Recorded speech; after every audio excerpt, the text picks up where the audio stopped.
Welcome to this very special edition of the KJ Masterclass Live, the show which ensures that you profit from your time spent here with experts, either through their industry insights, information, or simply learning from them.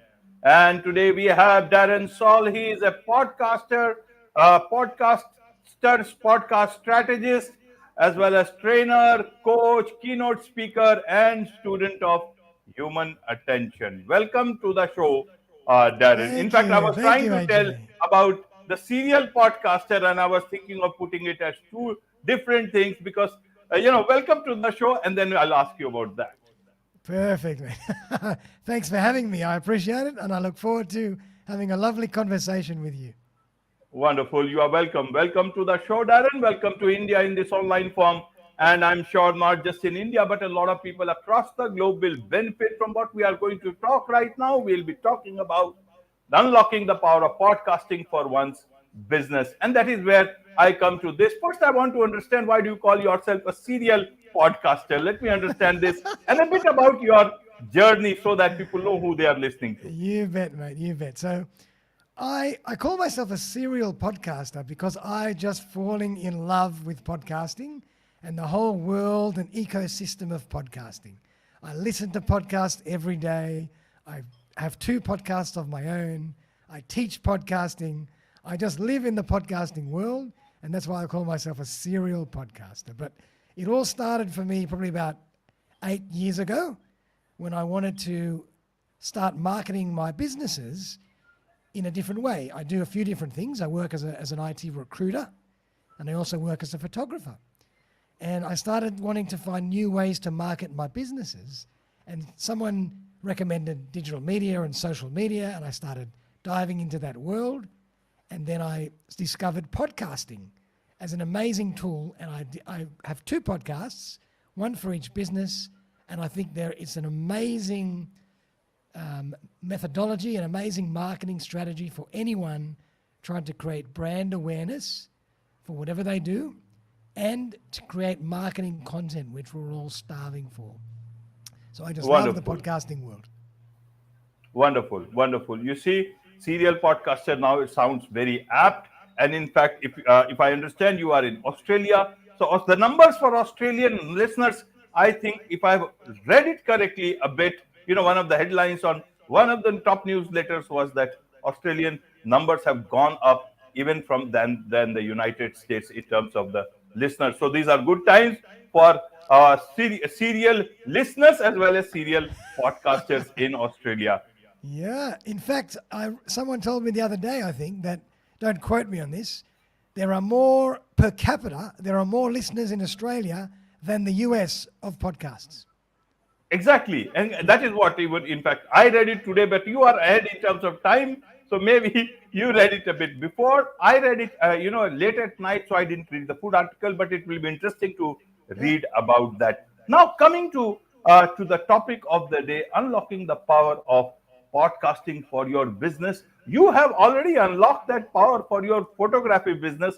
Tell us a bit about that, so that not only the photography people can understand it, but other businesses also can relate to their business and use the skills or use the 2 things that you help for your own business. You bet, you bet. And so as I mentioned, I have 2 businesses. I work as a photographer. That's probably 20, 30% of what I do. And I work as an IT recruiter or headhunter, 70% of what I do, maybe 80%. And I use a podcast for both businesses. And they work incredibly well to give me branding and credibility and trust and awareness for whatever it is that I do and whatever it is that I'm trying to achieve. And the way that we do that these days is that we are heavily involved in social media marketing, and we need to get across our audiences all the time, as well as use traditional means of marketing like newsletters or your email signature or mail outs or whatever it is that we do. So podcasting allows me to do both of those things, and I have a system in place where I podcast every week, and I have a team that helps me produce them, and I've got templates all ready to go and a whole workflow that allows me to keep churning out podcasts, good podcasts with quality guests, and create marketing content for both businesses, which lead to business results and credibility and trust and opportunities. So it's an amazing strategy, and I can honestly say that it works, but you've just got to do the work and put in the time and be patient, because it's not something that happens overnight. Right, right, Darren.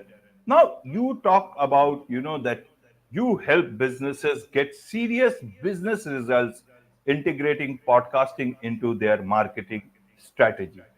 What are these serious business results if you have to enumerate? Yep, From general perspective, people can understand, but I want to sure, hear from you. And when for you sure. call serious business, why is it that podcasting has been there for quite some time now? Why is it that businesses have not been able to get or understand those serious business results? Because podfed is increasing, and the money that is coming into podcasting is only for few podcasters, the top ones, not generally into podcasting. So I want to understand, what is it that there is available, but seriously they are not getting to understand these serious results. Yeah, good question. I'll take a little step back and then I'll answer that little bit as well. In terms of general business these days, a lot of the time, the biggest issue that business people face, including myself, is that not enough people know about us. So it's not about who we know, it's about who knows us. And a lot of people end up selling because they don't have enough people that know about them. But if you have a really good marketing strategy and more people know about you, you don't even have to sell. They will come to you because you've created this trust and credibility for what you do, and they come to you. So there's a really interesting mindset shift for business people to think about utilizing marketing in their business strategy as opposed to just selling. And that's where podcasting comes in. So from a podcasting point of view, I'm going to tackle it from two parts.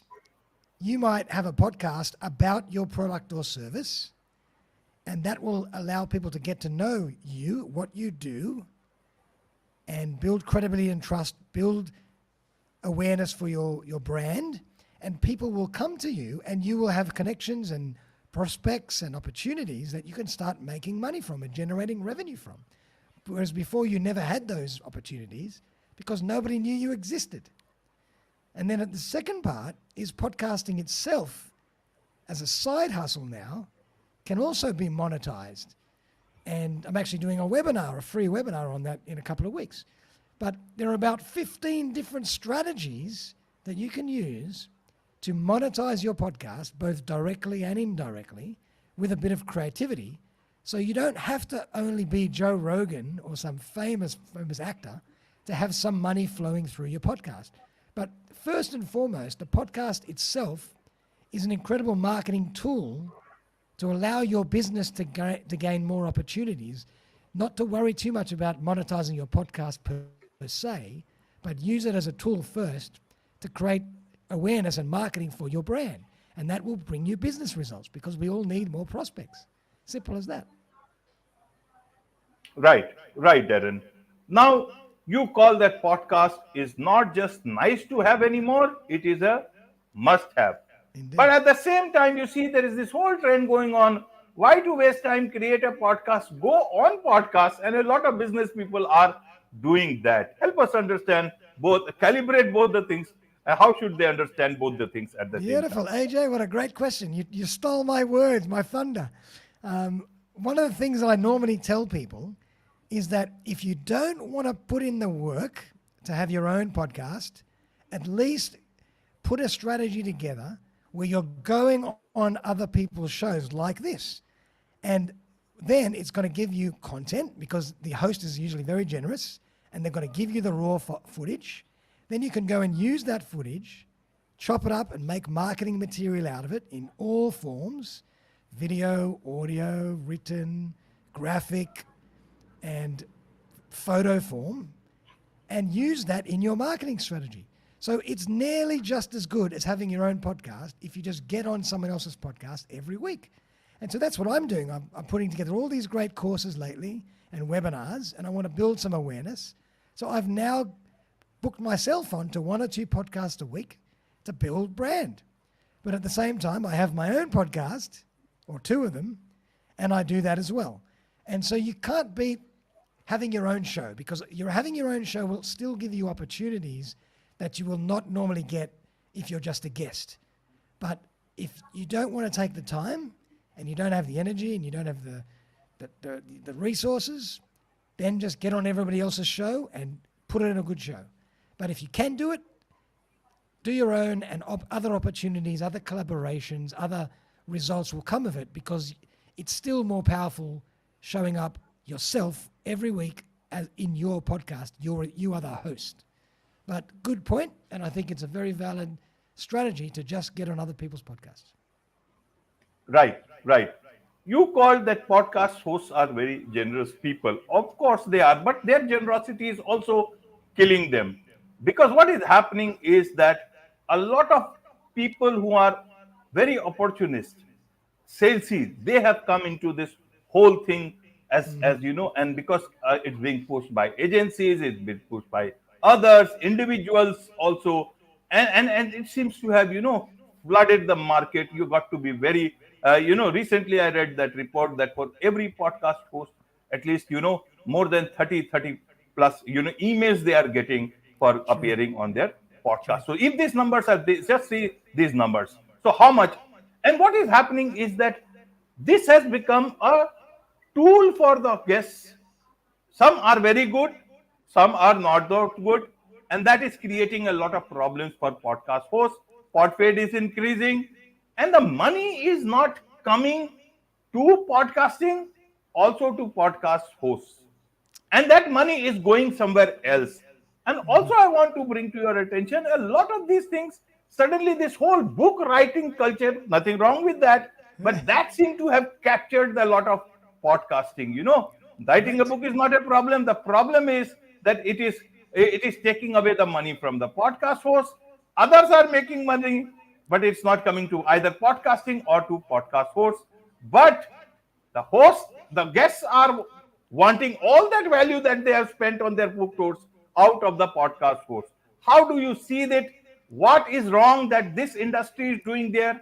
How can these hosts, guests support their podcast hosts in whatever? Because they are spending money somewhere else, not to the people who are actually bringing them that value directly. That is why Exactly. I have to be very careful in who that gets that exposure, how much exposure they should get. No harm giving exposure to the people who deserve, but not to people who are wanting to extract their pound of flesh for which they have paid somewhere else. Fantastic, AJ.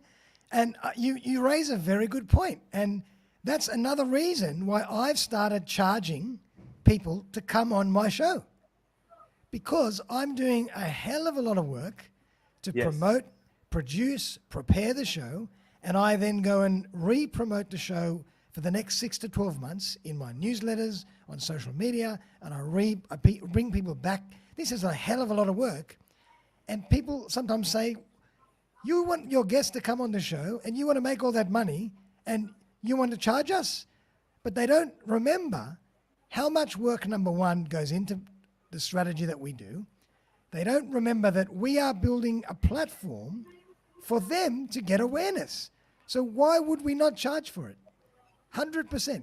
If you go and hire a PR agent, they're going to charge you. If you go and hire a advertising company or a website marketing company, they're going to charge you. But the podcast hosts are doing it for free. So I totally agree with you. If you've built up a nice brand and you built up a nice platform and you've got a nice strategy, you should charge in some way. And again, if anybody's interested, I'm going to do a whole webinar on that for free. And I'm going to go through 15 different ways you can charge. But one of them is what I do, and that's charging guests to come on the show. Absolutely. Absolutely. You explained it well. And I guess somewhere that meeting ground has to happen. A lot of the middlemen has to disappear because they are only there. It's almost like fly by night operators. Some are there to help both sides, but some are there only to make use of that situation. It's like those celebrity podcasters who came in and who went out as fast they came in. So, Yep. how what is the meeting ground? How best the meeting ground can happen? Because you see, there is a lot of people who see podcasts as the place to be Yep. are not contributing to the podcast as they should be. Yes. What is it that, as guests, they should keep in mind so that it's a proper meeting ground? Otherwise, people like you and me, we will continue to do, solo podcast. That is a much more better thing. No hassles, nothing, no coordination, and you still have enough acquired enough efficiency. Talk about things that people will understand Yep. well. Absolutely. And so, definitely, the first thing that the guest has to realize is they have to realize how much work goes into it. For the same reason that they don't want to start a podcast, they're very happy to go on someone else's podcast and not Absolutely. compensate them, which is crazy. So if they've decided to not do the work and just go on the show, they have to be prepared to pay for it. And so you don't have to go crazy, but you have to get something back. But there's other ways to do it as well. You can have little donations. You can have merchandise. You can sell caps. You can sell T-shirts. You can sell extra content. I might have some resources that I want to give for people. If they want to listen to my podcast, they can listen to it for free. But then if I want to sell some resources on the back of that and get more information, people have to pay for that. So there's all sorts of other ways. You can do live podcasts and charge people to come and see the show. You can turn it into a bit of a live event. There's a million different ways to charge. But first and foremost, I agree, the guest has to realize that they are buying into a platform that's giving them exposure. And it's a win-win. They give you something, you give them something, you have to pay. So that's what I really think, that's where I think podcasts will go more and more because it's getting more saturated. There are more and more podcasts. We're not just all just talking for fun. You have to monetize this in some way and you have to somehow get a return on investment. Absolutely. One more thing I wanted to understand from you, Darren, is that a lot of business people, some, come on podcast. Some are very, very enthusiastic individuals, and so many are very enthusiastic. Some I see after the show is over, they just go and sleep. Why is it when they think that there is so much of value into being a guest, they just want to serve within quotes only the audience, only the horses get audience, and not serve their own audience because that's where the money or the clients will come from. Why is it Exactly. that they do not see that value? It's not that they are bad people, but why is it that they do not see that value in promoting the thing that they have actually worked hard to get on that show and to be there and share their expertise? Why are they limiting themselves to just the host's audience? Because that's not what they started for in the first place. Yep, I would. It's a great point. I would say there's a few reasons. One is they don't know what they should be doing. They don't have the knowledge and the expertise of what they can do. And number two is they might think, oh, I don't have the energy, I don't have the time, I don't have the resources, I don't know how to cut up videos or make audio snippets and all this kind of stuff. And they don't know which tools to use that might help them. There's all these AI tools now that can do a lot of this stuff for you for very low cost. And so they, as you say, they do all this preparation, they go on a show, and then they forget about it. And they do nothing with it. And to me, that's craziness. It's an absolute waste of opportunity, and it's a waste of leverage. For me, everything is about what can I leverage from every single thing that I do. So if I'm coming on your show, I'm going to take this footage and I'm going to re-promote it. And I'm going to share it. I'm going to say, thank you, AJ, for inviting me on his Kaj Masterclass. Here is the link. Check it out. I can make little videos out of it. I can do all sorts of things. But why the hell? I'll put it in my newsletter. I can put it in my email signature. I can put it on my website. Show people what you've just done and help them build trust and credibility in you.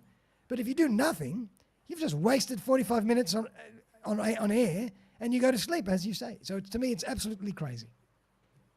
Absolutely. There is so much to learn about all these things from you, Darren, and I'm sure a lot of people, a lot of marketers, podcast guests, and so many people related to the industry would like to learn from you so that they can make the best of this whole line. So, what is the best way for them to connect with you, Darren? Ah, fantastic. Thank you, AJ. Well, my best is just go into my website, which is just suspended animation. So SUSPENDED animation and .com.au. And then from there, you can link to everything. Go to the podcasting tab. And then you might even find a little pop-up that comes up in the podcasting section, which will invite you to come and join the masterclass for free. So you can come and join me, or you can find me on LinkedIn. You can email me. You can find me on Facebook. You can email me. You can call me. You can WhatsApp me. You can contact me any way you like. But I'm always happy to have a chat, and only too happy for people to come and join my community and learn more about podcasting, and hopefully it gives you some value. Wonderful. With this, it's a wrap on this very special edition of the KJ Masterclass Live. Thank you so much indeed for joining us.